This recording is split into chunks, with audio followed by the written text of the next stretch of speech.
पंचायतें हैं और सभी ग्राम पंचायतों में इस प्रकार के शिविर आयोजित किए गए। आज ये आखिरी शिविर है।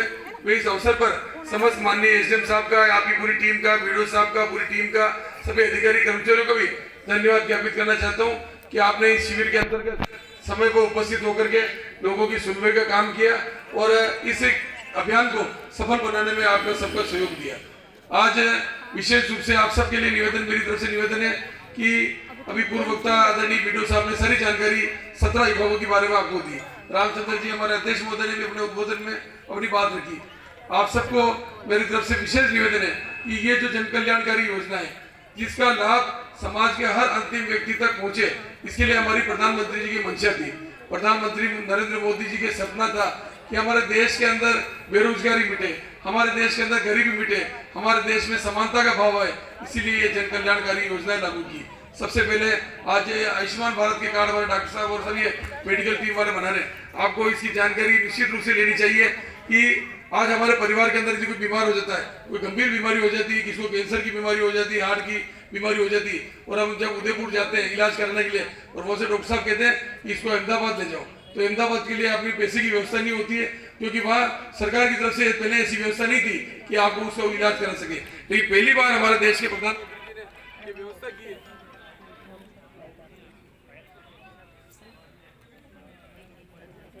जनरेटर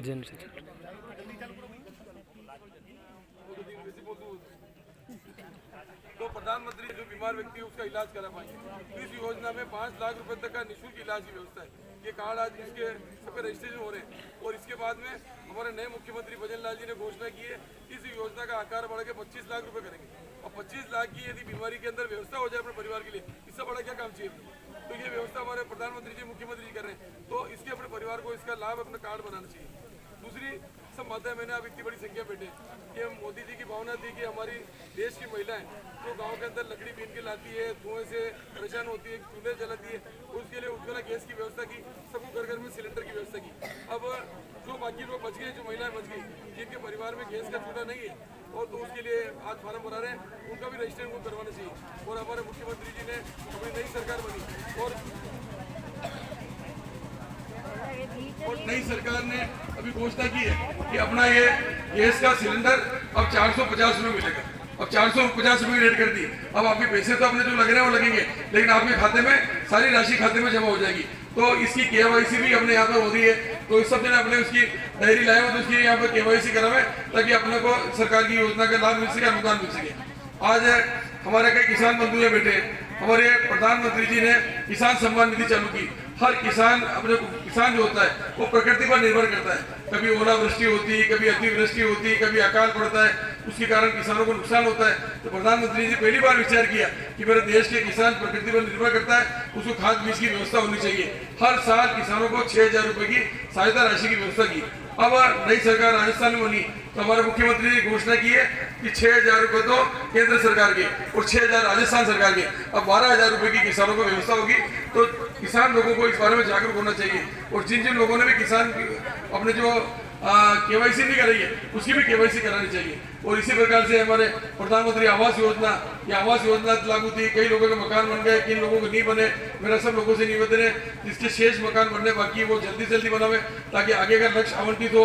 प्रधानमंत्री मोदी जी ने घोषणा की है 2029 तक इस देश का कोई भी व्यक्ति ऐसी बाकी नहीं है जिसके पास खुद का मकान नहीं हो।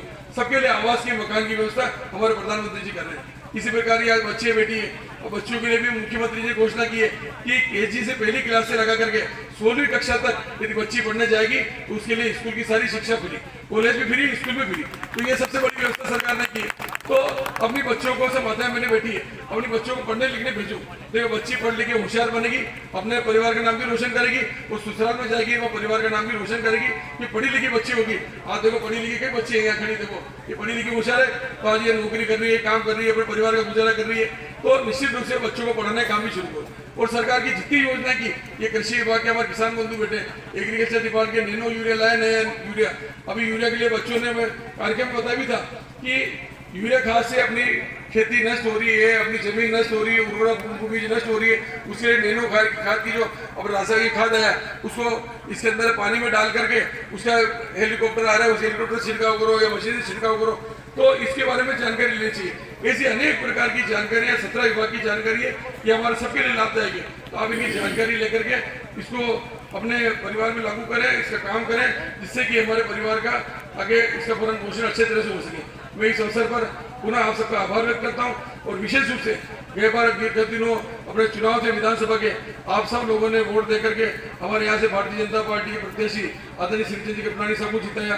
आज चूंकि वो जयपुर है इसलिए वो नहीं आ पाए, मैं उनकी ओर से भी आप सबका धन्यवाद ज्ञापित करता हूँ, हृदय से आभार व्यक्त करना चाहता हूँ और विश्वास दिलाता हूँ कि इस बरखेड़ा पंचायत के विकास के लिए, यहाँ की समस्याओं के समाधान के लिए हमारी ओर से पूरी प्राथमिकता रहेगी, क्योंकि आपका आशीर्वाद हमेशा रहा है। हमने पहले भी यहाँ के विकास के लिए काम जब भी आए थे, जब भी सरकार में रहने का मौका मिला, कभी कमी नहीं आने दी, लेकिन आने वाले टाइम में कमी नहीं आने देंगे। और आप जो भी छोटी मोटी समस्या बताई, चाहे बिजली की समस्या हो, चाहे अतिक्रमण की समस्या हो, दूसरी समस्या हो, सारी अधिकारियों को नॉलेज में डाल दिए और निश्चित रूप से आपकी समस्याओं का समाधान करेंगे।